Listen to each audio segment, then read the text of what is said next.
इस कार्यक्रम के प्रायोजक हैं कृषि एवं किसान कल्याण मंत्रालय, भारत सरकार।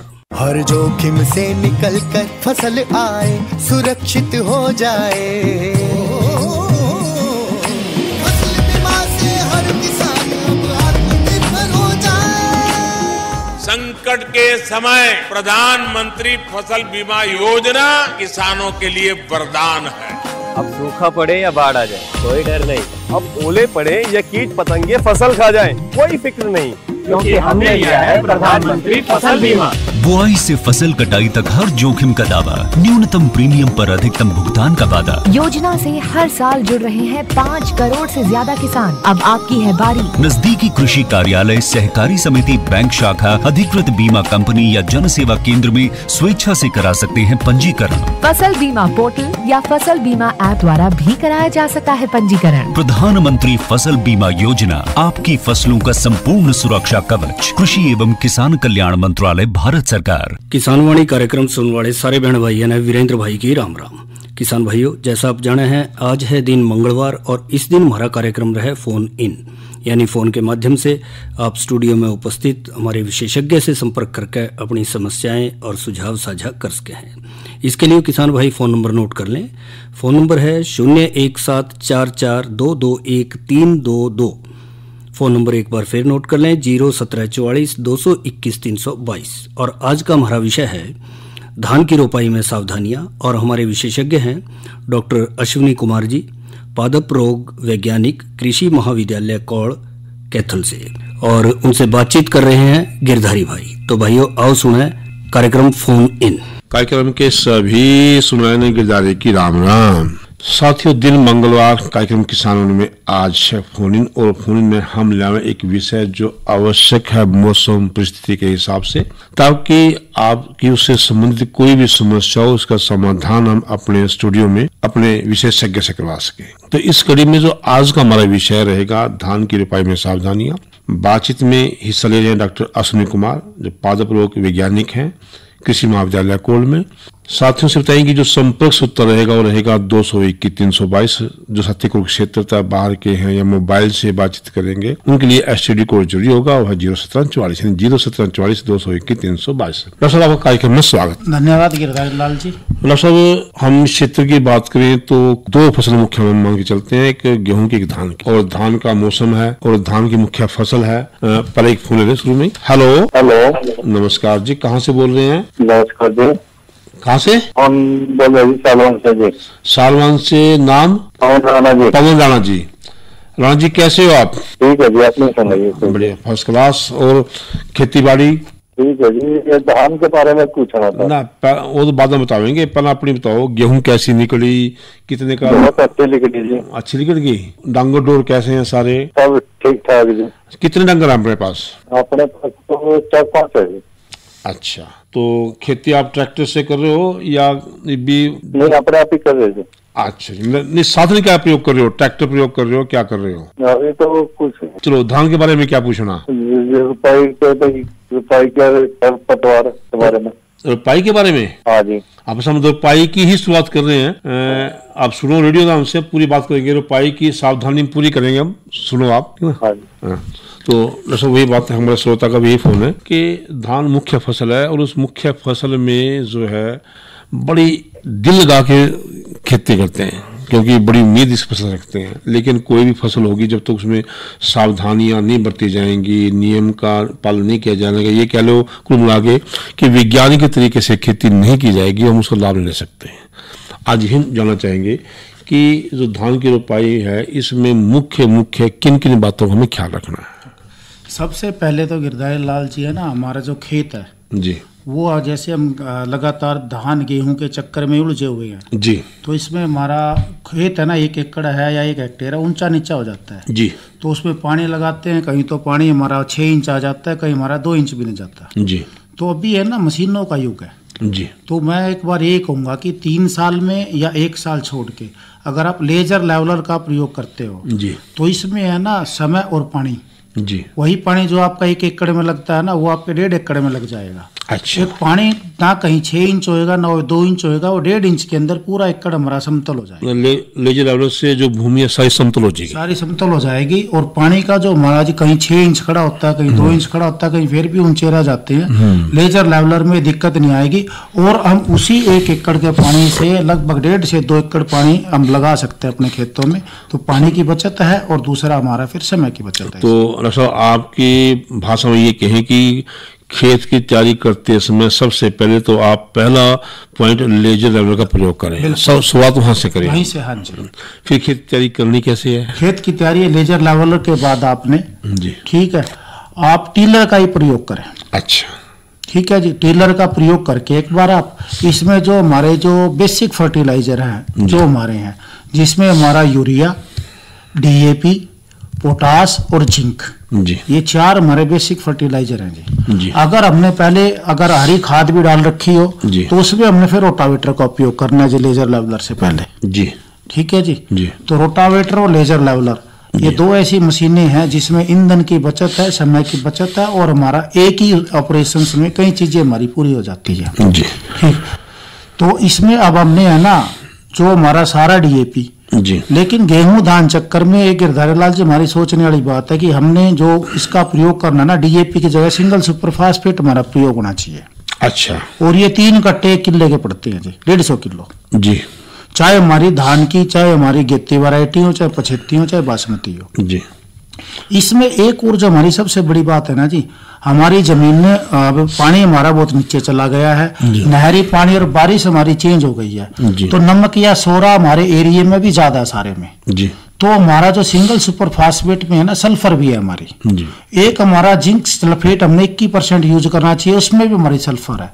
तो ये दोनों चीजें है ना, सल्फर हमारी जमीन के नमक को कम कर देती है, और इससे जमीन के जो 9 इंच की ऊपरी सतह में होती है ना, वहां पे जो चीजें उसको तो हमारी धान की जड़ों को नहीं मिलती शुरू में चलने के लिए, वो मिल जाती हैं। तो हमारा धान हमारा 1 हफ्ते बाद ही चलने लग जाता है जी। तो ये तो था जी DAP सिंगल सुपर फास्फेट या हमारा इसका जिंक सल्फेट 21% का उपयोग जी। पोटास भी एक हमारा 40 किलो हमारा पोटास होना चाहिए जी, ये म्यूरेट ऑफ पोटास की फॉर्म में आता है। और अब रहेगा जी हमारा चौथा नाइट्रोजन जी। नाइट्रोजन हमने यूरिया की उसमें देना चाहिए धान गेहूं के फसल चक्कर में जी। और ये 3 बार देना चाहिए जी। 1/3 हिस्सा हमने खेत तैयार करते वक्त, 1/3 हिस्सा हमारे तीसरे हफ्ते में और 1/3 हमारा छठे हफ्ते में जी। तो ये हमारे मेन जो हमारे उर्वरक हैं जो धान की खेती के लिए बहुत जरूरी है। नाइट्रोजन तो आपने कह दिया जब खेत 3 टुकड़ों में देना जी, एक 21 दिन बाद, उसके बाद दूसरा तीसरा हिस्सा शुरू में फिर तैयार करते वक्त, फिर 3 हफ्ता 21 दिन, 6 हफ्ते 42 दिन, ये 3 हिस्से में बांटना है उसका। हाँ जी। जी।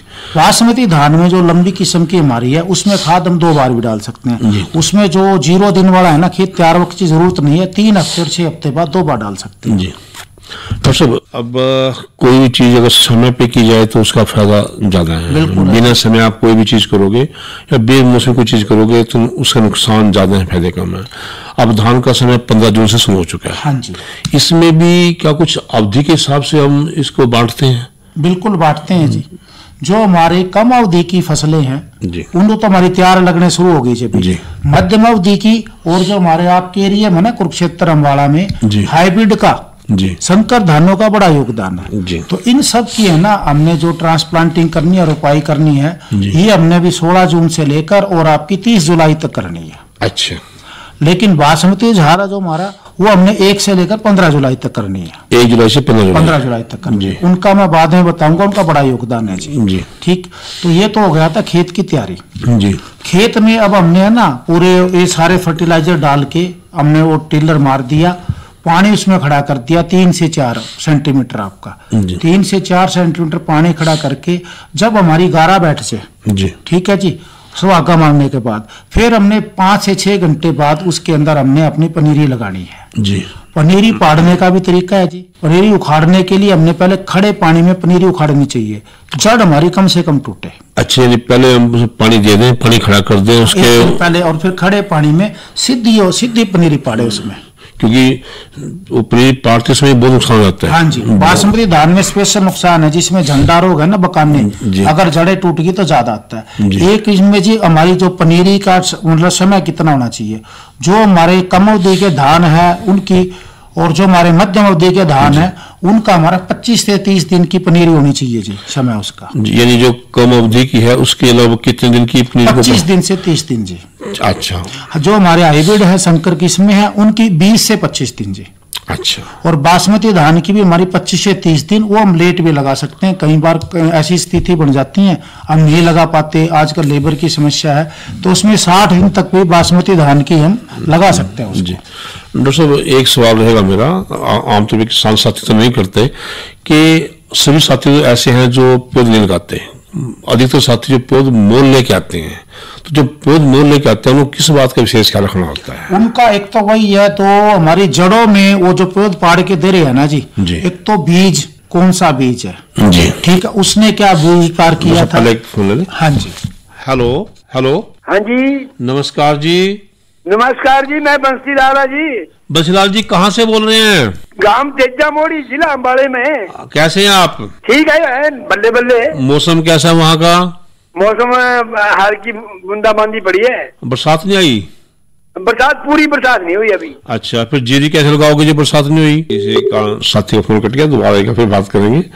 तो जी, तो हम बात करते हैं कि पौध जब मोल लेने जाते हैं तो किन किन बातों का विशेष ख्याल रखना है? इसमें दो बातें मुख्य रूप से हैं जी। जी।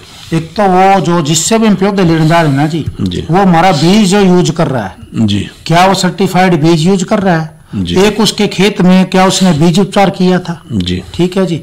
और एक हमें पता लग जाता है जी, जी। दो चीजों का ध्यान में रखना चाहिए जी। भाई, जो हमने उपयुक्त किस्म चाहिए वही है और उसने बीज उपचार किया या नहीं। क्या ऐसी कोई पहचान भी है कि जो किसान साथी खेत में खड़ी पौध को देख के हिसाब लगा सके?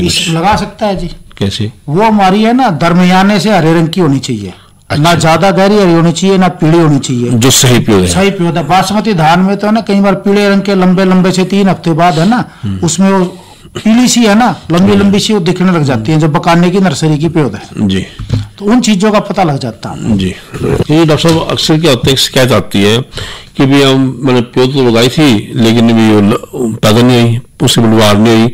हम पूछते हैं पौध कहाँ से ली थी, वो बोलते हैं हमने किसी से मोल ली थी। अक्सर समस्या आमतौर पर आ जाती है। बिल्कुल आ जाती है जी बासमती धान में। जी डॉक्टर साहब एक बार। हेलो हेलो गदा जी। हाँ जी बंसीलाल जी। नमस्कार जी। हाँ जी। नमस्ते। कहाँ चले गए थे को छोड़ के? एक डिस्कनेक्ट हो गई, कोई खराबी आएगी टेक्निकल ना, डिस्काउंट ना करो, हमारे साथ तो दिल से जुड़े रहो। हाँ जी। और सुनाओ भाई जी। एक तरह सीधी बिजाई कह रहे हैं आप, सीधी बिजाई करो लोग कहने हैं। अच्छा। इसमें परेशानी पड़ा है कि कबाड़ की, खरपतवार की। सीधी बिजाई में? हाँ, मन बोई जी, एक साल भाई खरपतवार नहीं बदल जाएगा, खत्म होया। फिर आज तो मैं न्यू गया था, आज तो पानी देगा वो, आज तो हम पानी वाली बात कर रहे थे। हाँ भी पानी देगा वो, क्यों आज हम कह रहे थे तो सीधी बिजाई की बात भी कर देते हैं डॉक्टर साहब। इनका प्रश्न सीधी बिजाई में खरपतवार ज्यादा आता है। हाँ जी।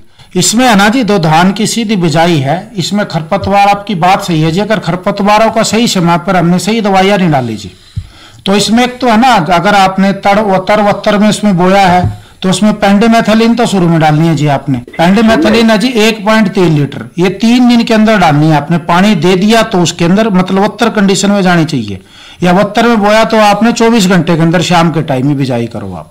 ठीक है भाई। ठीक है जी। दूसरा टॉप स्टार एक दवाई है जी। अच्छा। ये करनी फिर 20 से 25 दिन पे आपने नॉमिनी गोल्ड करना है जी 100 ml। अच्छा जी। तो ये आपके है ना मोटा मोटा सा 80 से 85% खरपतवारों को मार देता है। इसके बाद होगा तो आप हमारा नंबर ले लो, आपको हमारा जैसे इसमें उचानी का कॉल सेंटर है हमारा।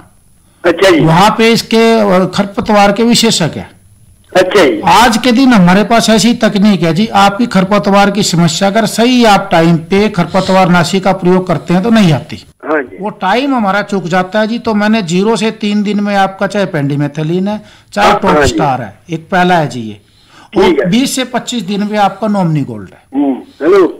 हाँ जी। इन दो का उपयोग करोगे तो धान की सीधी बिजाई में आपका लगभग 80-85% खरपतवार आपके काबू हो जाते हैं।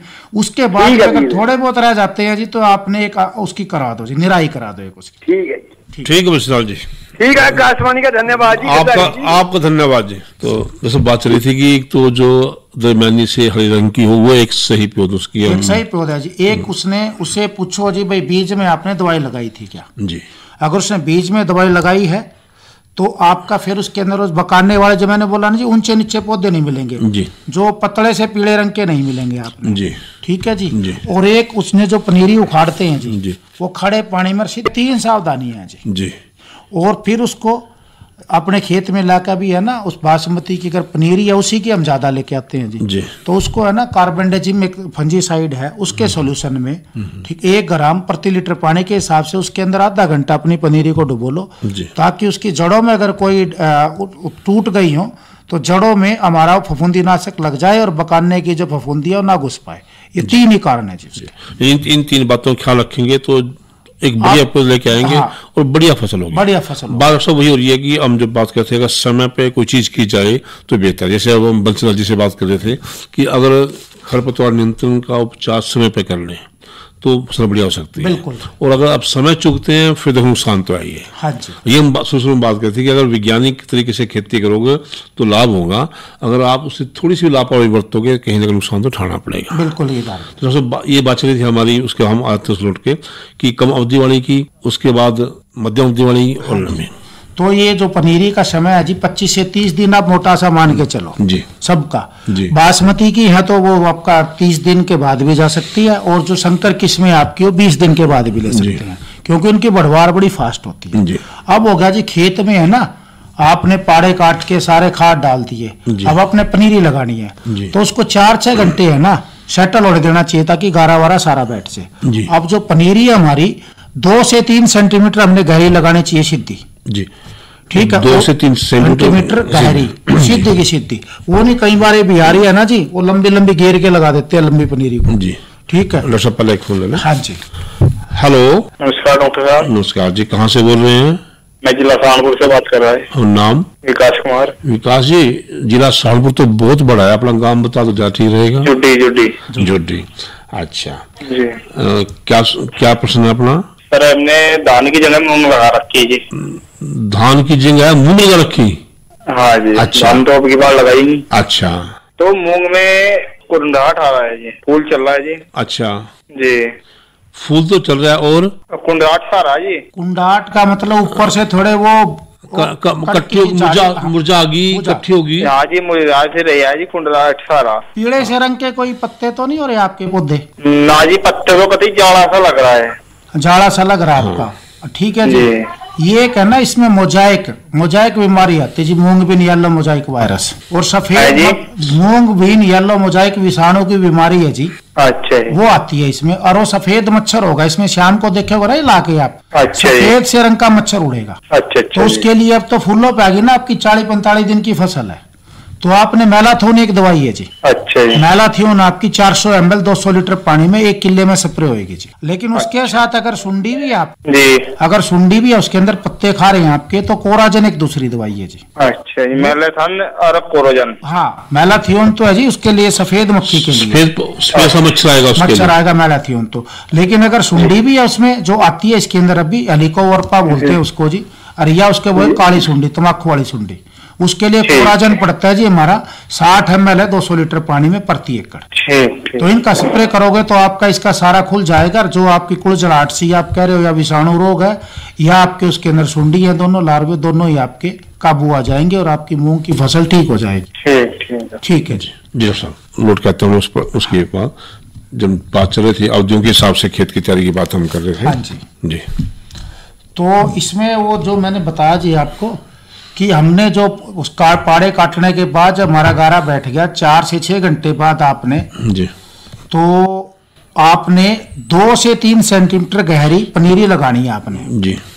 बासमती धान वाली आपने स्पेशली है जी इसके अंदर आपने जो कार्बेंडाजिम दवाई में अगर जड़ें टूटी हुई हैं तो उसके घोल में डुबोने के बाद ही आपने वो पनीरी लगा। जी डॉक्टर साहब ये तो ठीक है 2 से 3 सेंटीमीटर तो लगाएंगे, लेकिन एक जगह पे पौधे कितने लगाएंगे? एक जगह से पौधे जी हमने बासमती अगर हमारी हाइब्रिड संकर किस्में हैं जी तो 2 से 3 जी, और अगर हमारी जमीनें माड़ी हैं तो 3 से 4 2 पौधे हमने कम से कम एक जगह लगाने हैं जी। जी क्योंकि अक्सर जो ये बिहारी या लेबर जो लगाती है ना जी, वहाँ यही गड़बड़ होती है। वो सिंगल पौधा लगाते हैं और एक वो बड़े गैप पे लगाते हैं। मतलब तो पौधे से पौधे की दूरी जी 20 सेंटीमीटर, ठीक, या लाइन से लाइन की 20 सेंटीमीटर, पौधे से पौधे की 15 सेंटीमीटर, तो 15 × 20 सेंटीमीटर पे हमने पौधे लगाने हैं। और गुणा 2 या 3 इंच जो हम गहराई उसको लेके चलते हैं। हाँ, 2 से 3 सेंटीमीटर जी, एक से मतलब 1.25 इंच जी गहराई। क्योंकि अक्सर जो देखने में आता है ना कि जल्दी जल्दी में लगाते हैं पहले, कि या तो एक लगा दिया या उसके 4 लगा दिए, उन्होंने तो गिनती पूरी कर दी, गिनती पूरी कभी नहीं करते जी। हमारे है ना 1,44,000 पौधे चाहिए 1 एकड़ में। अच्छा। वो 80-85 हज़ार लगाते हैं जी। अच्छा। फिर वो यूरिया ज्यादा डालते हैं, उससे फसलों में कीड़े बीमारियां ज्यादा आती है। और एक आधा पेड़ा मर गया तो फिर मर गया, हाँ बिल्कुल जी। उसके दोबारा गैप फिलिंग करनी पड़ेगी। गैप करने के लिए यूरिया ही फिर डालते हैं ताकि ज्यादा हमारी टिलरिंग हो जाए उसके। और फिर हमारे किसान साथियों का सवाल ये होता है कि जी उतनी लिकड़ी नहीं जितनी, ठीक है, लेकिन कमी लगाने में तो उसका ये है ना, जो लाइन से लाइन और जो प्लांट टू प्लांट डिस्टेंस है, पौधे से पौधे की दूरी और लाइन से लाइन की लंबाई, ये 20 × 15 सेंटीमीटर हमारी फिक्स होनी चाहिए जी। हाइब्रिड के अंदर 20 × 20 कर सकते हैं जी। अच्छा, हेलो हेलो, नमस्कार जी। नमस्कार जी डॉक्टर साहब। कहाँ से बोल रहे हैं? मैं यमुनानगर डिस्ट्रिक्ट के सिल्ली कला गाँव से बोल रहा हूँ। कौन सा गाँव था? सिल्ली कला। सिल्ली कला, हाँ जी हाँ जी हाँ जी। अपना नाम? जय सिंह कंबोज। जय सिंह जी, क्या पूछना है? जी पौधा है जी दीदी का। अच्छा, वो पीला हो गया। पीला हो गया प्योद जी। कितने दिन की प्योद होगी जी आपकी? ये 20 दिन की होगी। 20 दिन की होगी। तो इसमें आपने यूरिया कब डाला था जी? यूरिया तो एक बार डाला जी। एक बार डाला, तो इसमें है ना एक तो यूरिया और जिंक का स्प्रे करना पड़ेगा आपने। यूरिया का स्प्रे? हाँ जी, 2.5% यूरिया और 0.5% आपने जिंक। अच्छा जी। इसका एक स्प्रे कर दो, ये पीलापन भी दूर हो जाएगा और आपकी प्योद भी अच्छी तरह चल पड़ेगी जी। ठीक है जी, ठीक है। ठीक है जी, ठीक है जी, ओके ठीक है जी। तो डॉक्टर साहब, एक साथी का फोन तो नहीं मिल पा रहा, संघर्ष कर रहे हैं, लेकिन उनका प्रश्न आया हमारे पास। ये हैं गांव नांगल सेनराज, ये बोले 1121 का टाइम लगाने क्या? नांगल कौन से डिस्ट्रिक्ट जिले का है? जिला यमुनानगर का है जी। देखो जी, मैंने आपको पहले कहा था बासमती चाहे कोई भी हो, ये पूसा बासमती 1121 है जी। ये हमने 1 जुलाई से 15 जुलाई के बीच में ही लगानी चाहिए। इस ड्यूरेशन में लगाएंगे तो इसमें ब्लास्ट एक बीमारी आती है, वो सबसे कम आएगी जी। ठीक है, और सबसे अच्छी रहेगी। इससे पहले बाद में जाएंगे तो नुकसान होगा। पहले जाएंगे तो ब्लास्ट तो नहीं आता, लेकिन इसकी वानस्पतिक वृद्धि वेजिटेटिव ग्रोथ बढ़ जाती है और उसकी वजह से फिर गिर जाएगी ये, और फिर इसमें हमें अच्छी पैदावार नहीं मिलेगी। अगर 15 जुलाई से कम हो जाएगी वो तो उसमें पौधे की वेजिटेटिव ग्रोथ ज्यादा हो जाएगी वहां से। और अगर 15 जुलाई के बाद लगाएंगे तो ब्लास्ट बीमारी ज्यादा आएगी। उसके नियंत्रण के लिए इनको 1 या 2 फंजीसाइड ज्यादा यूज करने पड़ेंगे जी। डॉक्टर, जब बात चली रही है उसकी, तो अक्सर दिक्कत आती है बासमती गिरने की। इसमें कुछ तो वैसे कुछ किसान साथियों को भी मिल जाती है। जो लंबी बासमती ना जी हमारी जी, जिनको तरावड़ी बासमती या HBC 19 हरियाणा बासमती 19 या पाकिस्तानी बासमती कहते हैं, CSR 30 कहते हैं जी। ये लंबी अवधि की और जो बड़ी ऊंची ऊंचाई की फसलें हैं जी, इनको लगाने के बाद है ना, तो इनकी कटाई जरूरी है। अच्छा, आप 50-55 दिन पे, ठीक है जी, इनकी कटाई कर दो एक जी। ऊपर से इनको लगभग है ना 15 से 20 सेंटीमीटर काट दो आप, बस नीचे ऊपर से छोड़ के, तो उससे फिर गिरने की समस्या खत्म हो जाएगी और आपकी पैदावार पे कोई फर्क नहीं आता जी। बाकी इनकी दवाइयां भी टेस्टिंग में चल रही जी, ग्रोथ रिटार्डेंट भी, उनका भी तो हमारी रिकमेंडेशन में आ जाएगा, फिर बता पाएंगे। लेकिन बेहतर ये दवाई से पहले जो सावधानियां, 55 दिन पे आपने एक कटाई करनी है जो ऊपर से इसकी। चलते चलते एक बात पूछेंगे कि इसमें पानी की आवश्यकता कितनी होती है? पानी की आवश्यकता जिसमें है ना, पहले 15 दिन तो है ना हमने 2 से 3 सेंटीमीटर खड़ा रखना है जी। उसके बाद हफ्ते में एक बार ही लगाना चाहिए हमने, पानी खड़ा करने की जरूरत नहीं है।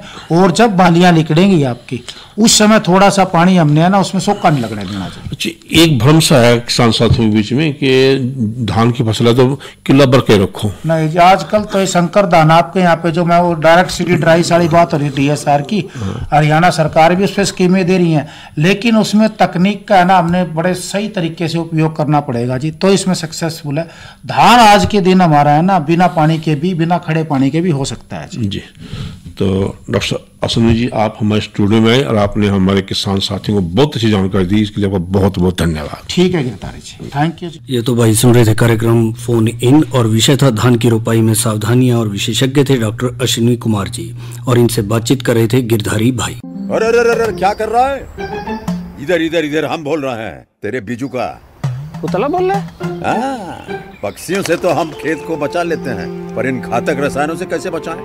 मतलब? देख बेटा, तू जो ये अंधाधुंध रसायन मिलाता है ना, मिट्टी की सेहत बिगड़ने लगी है और जब माटी ही कमजोर पड़ जाएगी तो उपज कैसे सेहतमंद होगी? अरे पहले ऐसा नहीं था, पूछना अपने बड़े बुजुर्गों से, कैसे फसल लहलहाती थी, शुद्धता झलकती थी। हाँ, माटी भी तंदुरुस्त और लोग भी।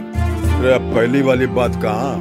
पर अब तो सब यही डाले हैं। सब नहीं, आज भी लाखों जागरूक किसान परंपरागत विधि से फसल उगा रहे हैं, खर्चा कम और उपज की कीमत भी बेहतर पा रहे हैं। सच है? रे बेटे, एक्सपीरियंस से बता रहे हैं, धूप में बाल सफेद नहीं किए हैं। हाँ। ठीक है भाई, मैं भी आज से जैविक खेती शुरू करूंगा। माटी से प्रेम की परंपरा है परंपरागत खेती। इस कार्यक्रम के प्रायोजक थे कृषि एवं किसान कल्याण मंत्रालय, भारत सरकार। और इसी के साथ हमारे आज के किसान वाणी कार्यक्रम का समय समाप्त हुआ। तो वीरेंद्र भाई और गिरधारी भाई ने दियो इजाजत। अच्छा भाइयों, राम राम।